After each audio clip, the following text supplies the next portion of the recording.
வாங்கள் உறவுகள் வணக்கம். கோவில்பேட்டை தொகுதியில் எங்களது விவசாயிகளுக்கு வாக்கு செலுத்தி எங்களை வெள்ள வைக்குமாறு கேட்க விதர்மனை கூட்டத்தை நடத்துறோம். என் அன்பு சொந்தங்களுக்கு நான் முன்வைக்கிற கேள்வி என்னவென்றால், நீங்கள் கடந்த 50-60 ஆண்டு காலமாக இந்த திராவிட கட்சிகளுக்கு வாக்கு செலுத்தி வருகிறீர்கள்.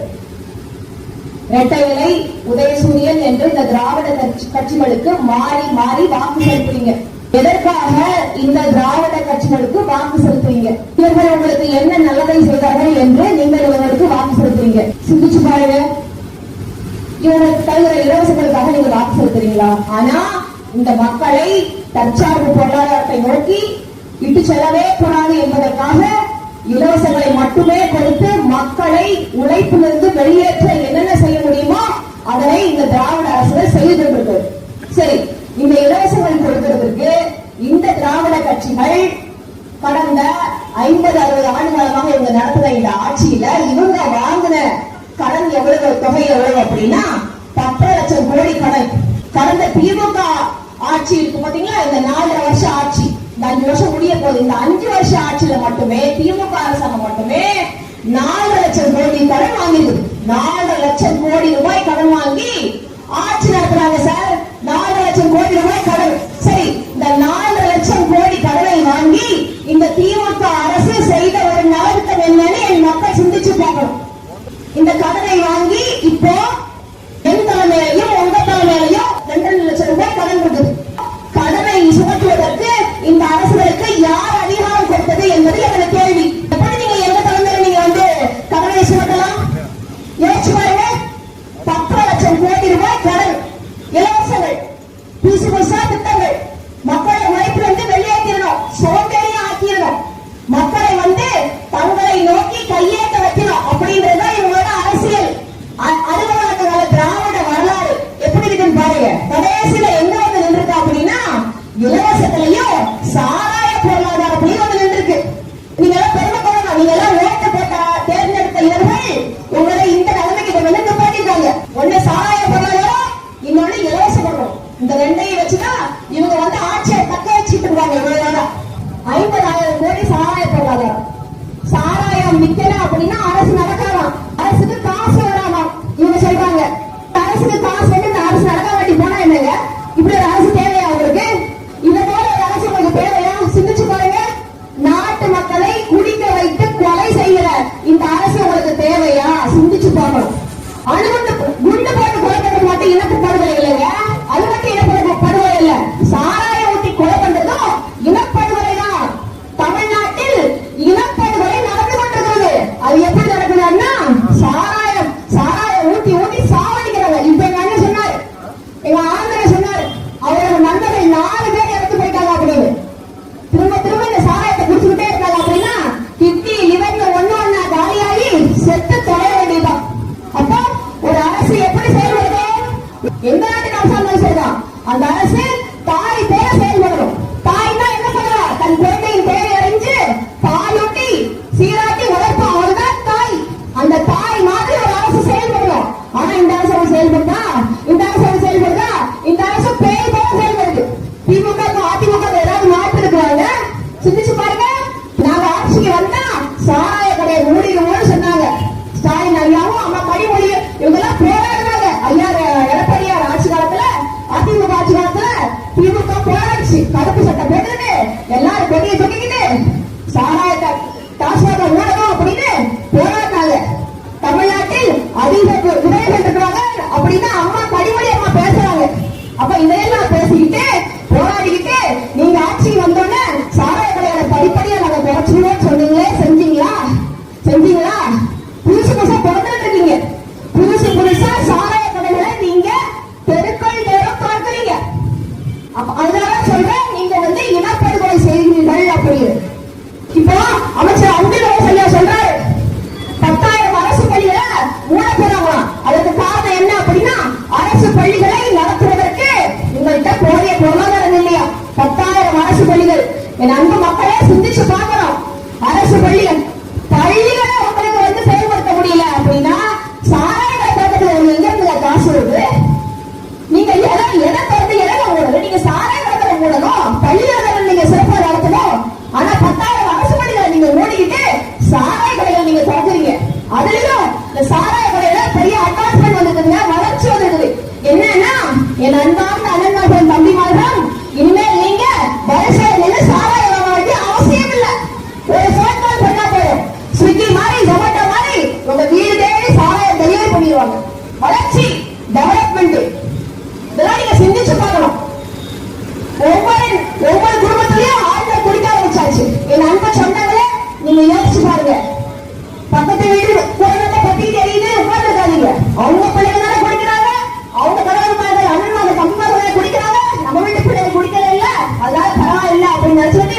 செலுத்தாதீங்க.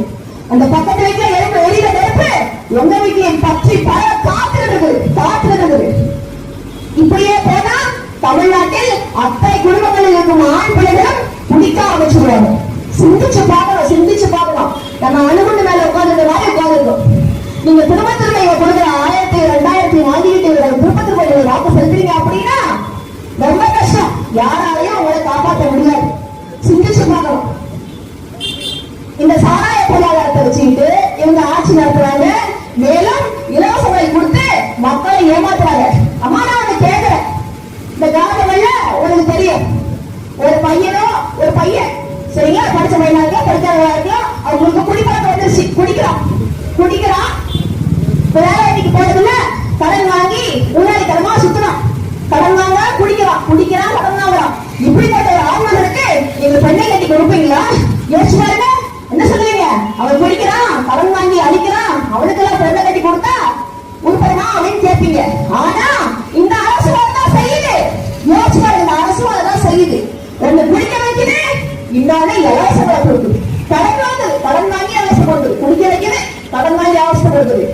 அப்போ இதை செய்யற ஒரு ஆண்மகனுக்கு நீங்க பெண்ணையே கட்டித்தர நீங்க மாட்டீங்க அப்படின்னா 8 கோடி தமிழர்களின் வாழ்வை தீர்மானிக்கிற அரச இந்த கட்சிகளுக்கு எப்படி நீங்க கொடுக்குறீங்க? யோசிச்சு பாருங்க. இந்த அரசு தான் செய்யுது. அரசு சாராயம் விற்குது, இலவசங்களை கொடுக்கறதுக்கு கோடி கோடியா கடனை வாங்குது. ஓகேவா? இந்த கடனை கட்டுறதுக்கு 1 லட்சம் கோடி ரூபாய் வட்டி செலுத்தப்படுது. ஒவ்வொரு மாதம் 1 லட்சம் கோடி ரூபாய் வட்டி கட்டுறாங்க. கடன் வாங்கி ஒரு அரசு செயல்படுதுன்னா இந்த கடனுக்கு அடமானமா நீங்க என்ன வைப்பீங்க? மக்களின் உழைப்பையும் இந்த நாட்டின் வளத்தையும் நீங்க அடமானம் வைப்பீங்க. அதுதான் நடந்துட்டு இருக்கு. இப்படியே போனா யோசிச்சு பாருங்க, உங்க பிள்ளைகளின் எதிர்காலம் எப்படி இருக்கும்னு யோசிச்சு பாருங்க. நீங்க சிந்திச்சு செயல்படுங்க. வாக்கு என்பது வலிமையான ஆயுதம். அந்த ஆயுதத்தை சிந்திச்சு யோசிச்சு செயல்படுத்துங்க. இது உங்களின் நாட்டை மட்டும் தீர்மானிக்காது, உங்கள் பிள்ளைகளின் எதிர்காலத்தையும் தீர்மானிக்கும் இந்த வாக்கு. அப்புறம் ஜோலார்பேட்டையில் மிக முக்கிய பிரச்சனை, மிக முக்கியமான பிரச்சனை. என் அன்பு சொந்தங்கள், நீங்க எந்த கட்சியை வேணாலும் எடுத்துட்டு போங்க, பரவாயில்லை. ஆனாலும் உங்களுக்காகவும் நாங்க போராடுவோம்.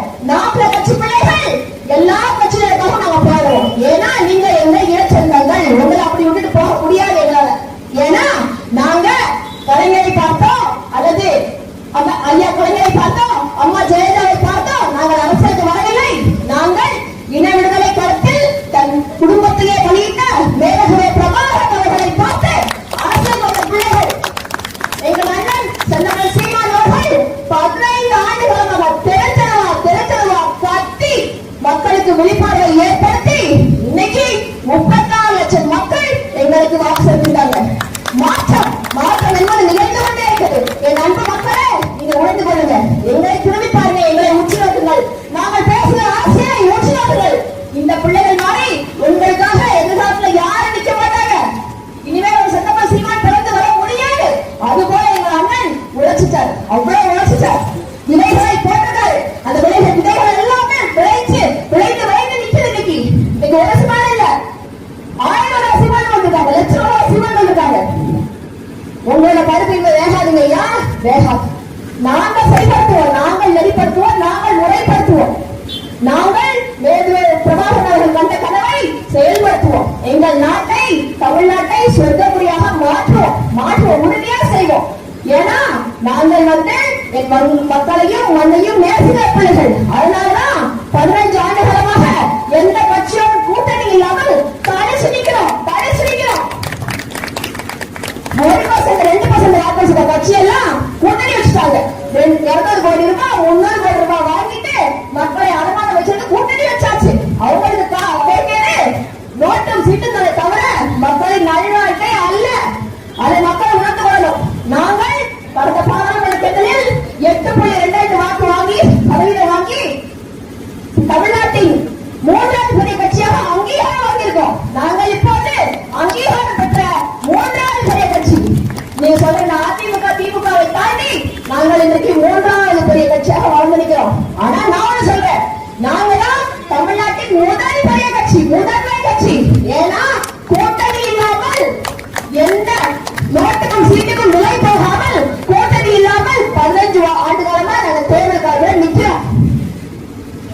30,000 லட்சம் மாற்றம் ஒத்த ரூபாய் கொடுக்காம வந்த வாங்குங்க. ஒத்த காசு, ஒத்த ரூபாய் கொடுக்காம வந்த காசு.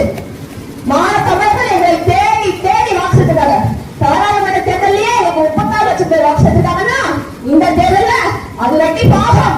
நாங்க சட்டமன்றத்தில் உறுதியாக நுழைவோம் நம்ம தெரிவித்துக் கொள்வோம். சரி, செக்ரட்டேரியனுக்கு வருவோம். மிகுந்த பிரச்சனை அது பேசிட்டு போது செக்ரட்டேரியனை, அதாவது ஜவாப்பேட்டை தொகுதியில் இருக்கிற மிகப்பெரிய அணை, 960 ஏக்கர் நிலப்பரப்பு கொண்ட ஒரு அணைங்க.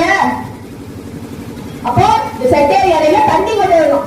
செக்ரட்டேரியனுக்கு தண்ணி 25 வருஷமா இல்ல. 25 வருஷம் என் அன்பு மக்களே சிந்திச்சு பாருங்க. 25 வருஷமா இல்ல. அப்படின்னா என்ன அர்த்தம்? ஐயா கேசி கிரமணி அவர்கள் 10 ஆண்டுகள் சட்டமன்ற உறுப்பினராக இருந்தார். ஐயா தேவராஜ் அவர்கள் 5 ஆண்டுகள் சட்டமன்ற உறுப்பினராக இருந்தார். இவர்கள் எழுவரும் அதை செய்யல. செஞ்சிருக்கலாம்ல? செஞ்சிருந்தா இந்த மக்கள் வேளாண்மையை ஒழுங்கா நடத்தி செழிப்பா வாழ்ந்திருப்பாங்க. ஆனா இவர்கள் நோக்கம் அது அல்ல.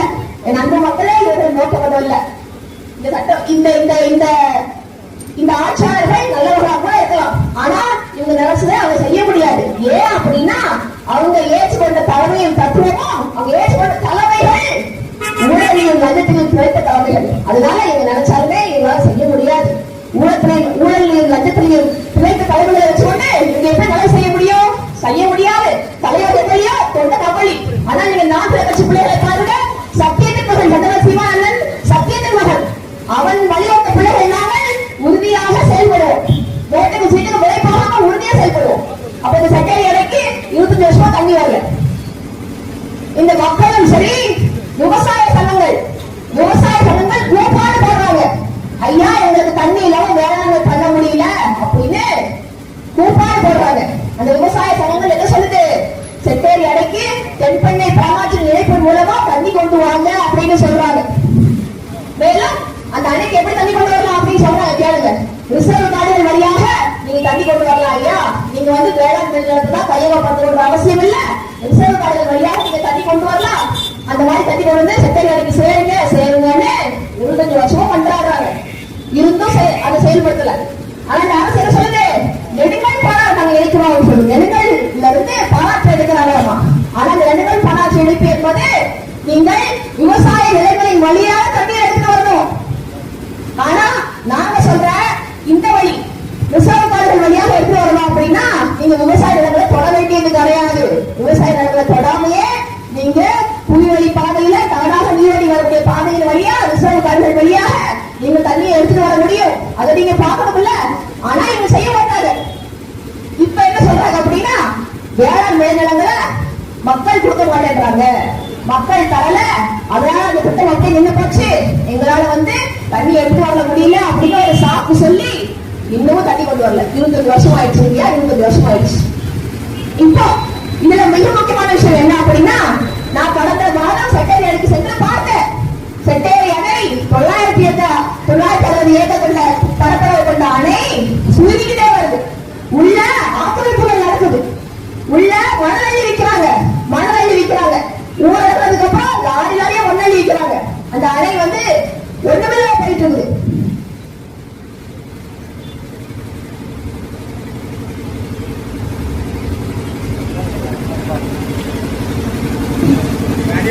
அந்த அணை சுருங்கிக்கிட்டே வருது.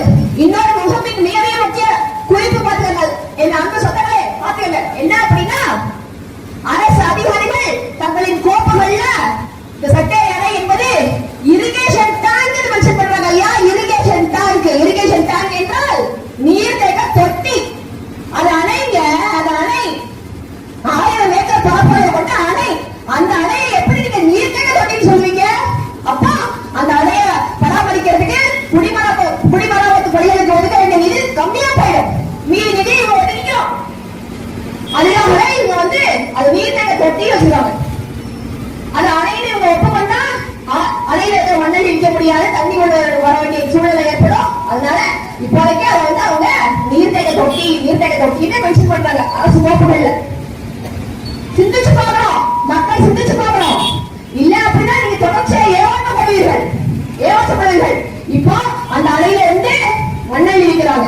பச்சாக்குறைக்கு அந்த அணைக்கு நீங்க தண்ணி கொண்டு வந்தா, அந்த அணைக்கு நம்ம தண்ணி கொண்டு வந்தா கால்வாய்கள் வழியாக ஜோலார்பேட்டை தொகுதியில் இருக்கிற அத்தனை ஏரி குளங்களையும் நீரை வைத்து நிரப்பி இருக்கலாம். கண்டல் ஏரி, விவசாயப்பட்டி ஏரின்னு எல்லா ஏரியும் பார்த்தேன். என் கட்சி பிள்ளை என் தம்பி சொன்னாரு, விவசாயப்பட்டி ஏரியை பார்க்க சொன்னாரு, அக்கா எனக்கு நிலவரத்து 4 இருந்து 7 தண்ணி கிடையாது இருக்கா அப்படின்னு சொல்றாரு. நிலவரத்து 30 வயசு 35 வயசு ஆகுது தம்பிக்கு. சொன்ன எனக்கு அந்த நிலவரத்து 4 இருந்து தண்ணி கிடையாது அப்படின்னு. அப்பா ஏரி இருக்கிற ஏரி குளத்தெல்லாம் நீங்க அப்படியே மரத்த பூமி ஆகிட்டீங்க. ஏன் அப்படி வச்சிருக்கீங்க அப்படின்னா அப்பதான் ஏரி குளத்துல மண்ணடி விற்க முடியும். இப்படி மண்ணடி வித்து ஏன் அப்படி சொல்லிட்டு செய்கிறீங்க கேட்கிறேன். இதுதான் நீங்க மக்களுக்கு செய்யற நல்லாட்சியாங்க? நல்லாட்சியா? இந்த ஆட்சியால இருந்தா நீங்க ஓட்டு போடுவீங்களா? ஓட்டு போடுவீங்களா? சிந்திச்சு செய்வாங்க. சிந்திங்க 15 கத்துறோம், சிந்திங்க. ஒரே இடத்துல தண்ணி கிடையாது. விவசாயிகள் போர் போடுறாங்க. 1000 அடி போயிடுச்சு தண்ணி. 1000 அடி 1500 அடி இப்பவே 1000 அடி போயிடுச்சு தண்ணி. அப்ப பிள்ளைகள் மற்றும் பேர பிள்ளைகள் யோசிச்சு பாருங்க. வேளாண்மை படம் தண்ணி இருக்குமா? குடிக்க தண்ணி இருக்குமா? என் அக்கா தங்கையிட்ட கேட்கறது இன்னும் கேட்கறீங்களே. அக்கா தங்கை நீங்க சொல்லுங்க, உங்க பிள்ளைகள் எதிர்காலம் என்னவா இருக்கும் அப்படின்றத நீங்க யோசிச்சு பார்க்கணும். தண்ணி வரதுக்கு என்னங்க பிரச்சனை உங்களுக்கு? நான் பார்க்க பரப்புரை செஞ்சுட்டு போறாங்க. ஐயா தேசிய ஐயா போனாங்க, அவங்க கூட பரப்புரை செஞ்சுட்டு சொல்றாங்க உங்கள் வீட்டு பிள்ளை வராரு அப்படின்னு. அப்போ உங்கள் வீட்டு பிள்ளை உங்ககிட்ட வாக்கு கேட்டு வரும்போது அந்த உங்கள் வீட்டு பிள்ளைகிட்ட நீங்க கேளுங்க, ஏங்க 25 வருஷமா செக்ரட்டரி தண்ணி கொண்டு வரல, ஏங்க இந்த ஏரி கொண்டு அப்படி விட்டு வச்சிருக்கீங்க, ஏங்க மண்ணடி விற்கிறீங்க அப்படின்னு கேளுங்க. நீங்க எல்லாம் அவங்ககிட்டயே போக முடியாதுங்க. ஓட்டுக்கு காசு கொடுத்து அவங்க ஓட்டு வாங்குறதோட சரி, அவங்க கிட்டயே நீங்க போக முடியாது, கேள்வி கேட்க முடியாது.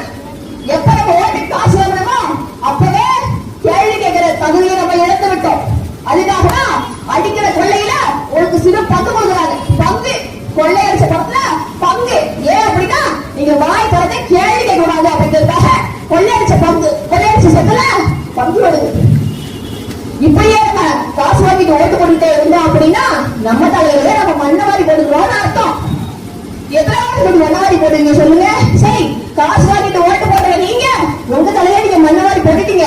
ஐயா உங்க பிள்ளைகளின் தலையில சேர்த்து மண்ணவாரி போடுறதுக்கு உங்களுக்கு யார் உரிமை கொடுத்தது? ஏன் இப்படி செய்றீங்க? அந்த பிள்ளைகள் என்ன பாவம் பண்ணாங்க? அந்த பிள்ளைகள் சொந்த ஊர்ல எப்படி வாழ முடியுங்க? எப்படி வாழ முடியும்? எதற்காக அந்த பிள்ளைகள் சொந்த ஊரை விட்டு வெளிமாநிலத்துக்கு வெளிநாட்டுக்கு போய் வேலை பார்க்கணும் சொல்லுங்க? இங்க வேலை வாய்ப்பே கிடையாது. வேலை ஏன்னா பொழைக்க முடியாது. விவசாயம் வச்சுக்காங்க, ஏக்கர் விவசாயம் வச்சுக்காங்க. ஆனா விவசாயம் செய்ய முடியாது. தண்ணீர் தானே விவசாயம் பண்ண முடியும். அப்போ அந்த விவசாயத்தை அப்படியே விட்டுட்டு அடுத்த தலைமுறை பிள்ளைகள் வேலையை தேடி எங்கெங்கோ போறாங்க. அதுதான் சொல்ற பாருங்க, சொந்த நாட்டுக்கு அரசியல் நீங்க தீர்மானிக்கல அப்படின்னா, சொந்த நாட்டுக்கு அரசியல் நீங்க கவனிக்கல அப்படின்னா அகதியாக போகணும். இனத்துல நீங்க நடத்தணும். அகதியா போக வேண்டிய சூழ்நிலை. சொந்த நாட்டுல பிறக்க முடியல அப்படின்னா என் மகன் வெளியூர்லயும் வெளிநாட்டிலயும் இருக்காது பிறமையா சொல்லாதீங்க. ஏன் அப்படின்னா சொந்த ஊர்ல பிழைச்ச வழியில வெளியூருக்கு போக வேண்டிய அவலம் ஏற்பட்டது. அது அவலம்.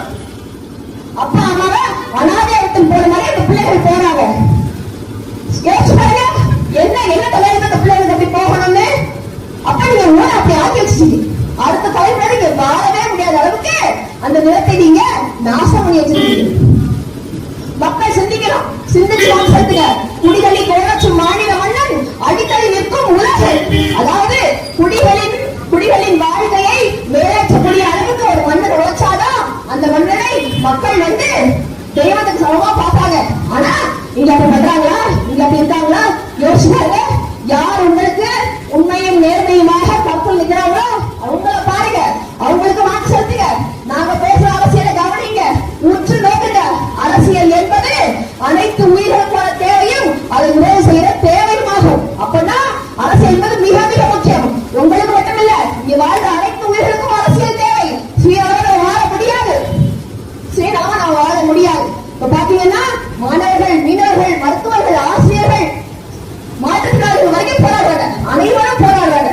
அப்ப அனைவரையும் அந்த அரசு போராட விட்டுச்சு. இதுல மிக முக்கிய விஷயம் என்ன அப்படின்னா விவசாயிகள் போராடுறாங்க. விவசாயிகள் வாங்க கடனை கட்ட முடியாம ஐயா தூக்கா தொங்குறாங்க. தீ கொஞ்சம் சாவறாங்க. உலகத்திற்கு சோழ விவசாயிகளை சாகரித்த கூட்டம்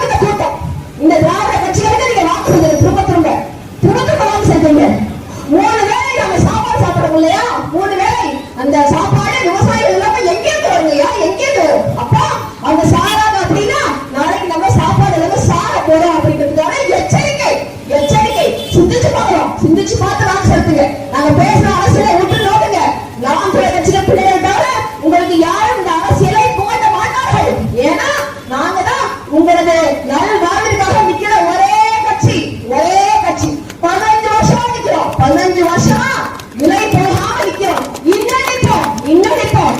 எங்களின் எதிரி நோட்டுக்கும் சீட்டுக்கும் விலை போகிற இந்த கட்சிகள் அல்ல. நான் இன்னைக்கு சொல்றேன், எங்களின் எதிரி இந்த மக்கள், இந்த பாமர மக்கள்.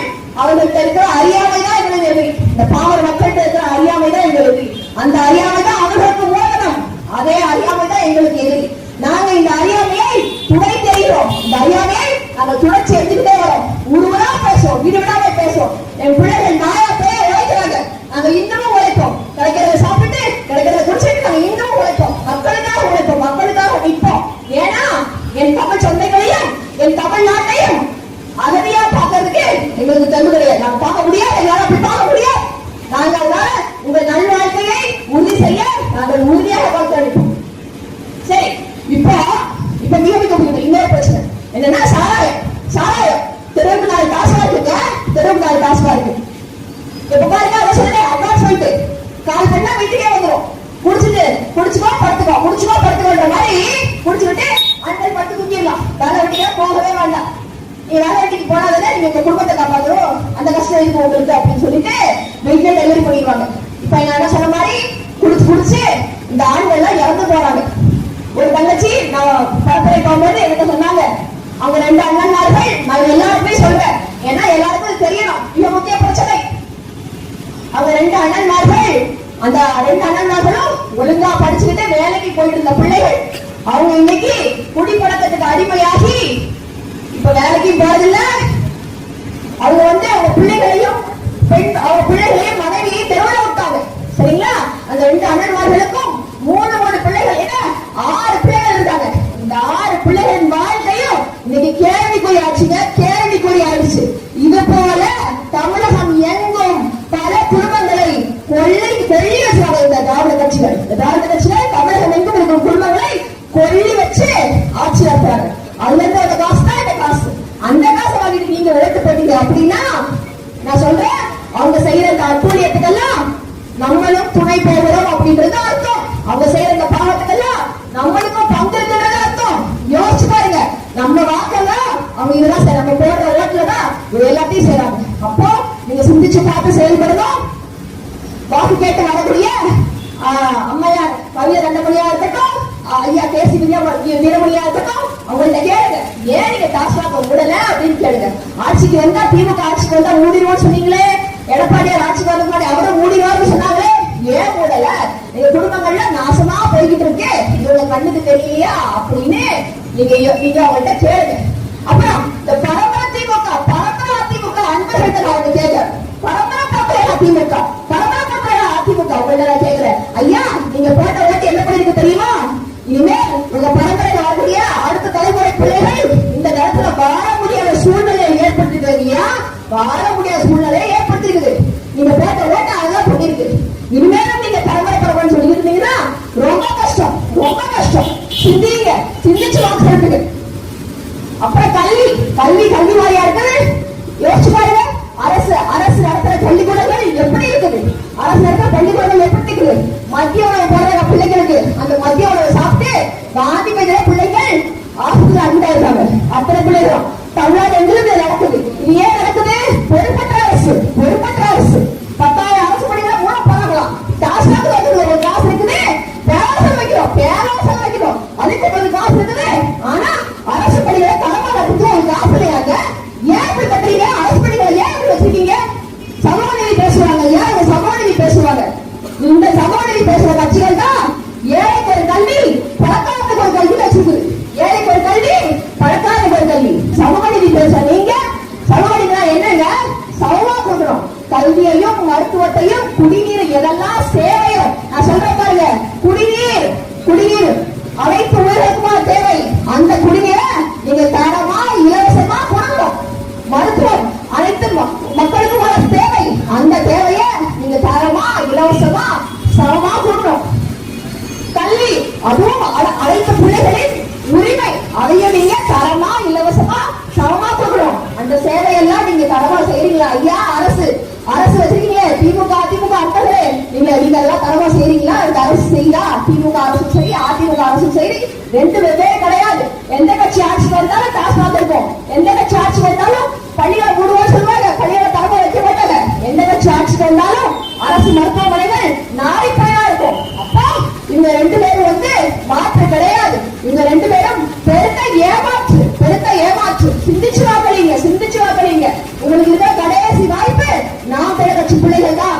நாங்க தான் மண்ணுக்கும் மக்களுக்குமான உரிமையை பேசுவோம், உங்களுக்காக நிற்போம். கல்வி கூடங்கள் இப்படி இருக்குது. மத்திய உணவு உட்கார்ந்து பிள்ளைங்க சாப்பிடுறாங்க. கூடை இடிஞ்சு தலைமையில விழுது. பள்ளிக்கூடத்துல சுவர் இடிஞ்சு ஒரு குழந்தை செத்தே போச்சு. இதுதான் அரசு பள்ளிகளின் நிலைமை. அப்பதான் என்ன அர்த்தம்? நீ ஏழை வீட்டுல பிறந்துட்டியா, உனக்கு எவ்வளவு படிப்பு, நீ படிச்சா படி, படிக்காட்டி போ, எனக்கு பிரச்சனை கிடையாது. நீ பணக்கார வீட்டுல இல்லையா, அப்போ உனக்கு தனியார் பள்ளி இருக்குது. அந்த பள்ளி நாங்க தான் நடத்துவோம், வினாவிகளை வச்சு நாங்க நடத்துவோம். அந்த பள்ளியில 1000 ரூபாய் காசு கட்டி நீ படி, முடிஞ்சா படிச்சியா அப்படின்னு சொல்லிட்டு பிரைவேட் ஸ்கூல்ஸ் எங்க போட்டாலும் பிரைவேட் ஸ்கூல்ஸ். அப்ப அரசு எதுக்கு இருக்குது? அரசு எதுக்கு? தண்ணியை தர முடியாது, மருத்துவத்தை இலவசமா தர முடியாது, கல்வியை தர முடியாது, வேலையை தர முடியாது, இலவசத்தை மட்டும் கொடுக்கும். அரசு பண்ற ஒரே வேலை எடுத்துருவாங்க, இலவசத்தை மட்டும் கொடுக்கும், சாராயத்தை ஊட்டும். இதுதான் அரசு பண்ற வேலை. அரசோட கூடுதலாக இது இப்படியா இருக்கும். அரசு சிந்திச்சு வாக்களிங்க. மருத்துவமனை சிரமமா இருக்குதா? எந்த மருத்துவமனை இப்ப போட்ட பாருங்க. எங்க அண்ணன் காமிச்சாரு, எங்க அண்ணன் சின்ன விஷயமா எல்லாத்தையும் காணொலியா உங்களுக்கு காமிச்சாரு. சொன்னா புரியாது என் மக்களுக்கு, அந்த மக்களுக்கு புரியாது காட்டணும் அப்படின்னு சொல்லிட்டு காணொலி தயாரிச்சிருக்காரு. அவர் காட்டுறது பாத்தீங்க, பிள்ளைகளை எலி கடிக்குது. அரசு மருத்துவமனையில பிறந்த பிள்ளைகளை எலி கடிச்சு கொலை பண்ணுது. தொற்று வருது பிள்ளைகளுக்கு. அரசு மருத்துவமனையில சேர்ந்தா பறிச்சு வருது, பெரிய அதிர்ஷ்டம். அப்படிதான் இருக்கு அரசு மருத்துவமனைகள். அப்போ இந்த அரசு மருத்துவமனை தரமா இல்ல, கல்வி குணமும் தரமா கிடையாது, தண்ணியும் கிடையாது, வேளாண்மை செய்ய முடியாது. தொழில்வாய்ப்பு இருக்குதா? தொகுதி மக்களுக்கு தொழில்வாய்ப்பு இருக்குதாங்க.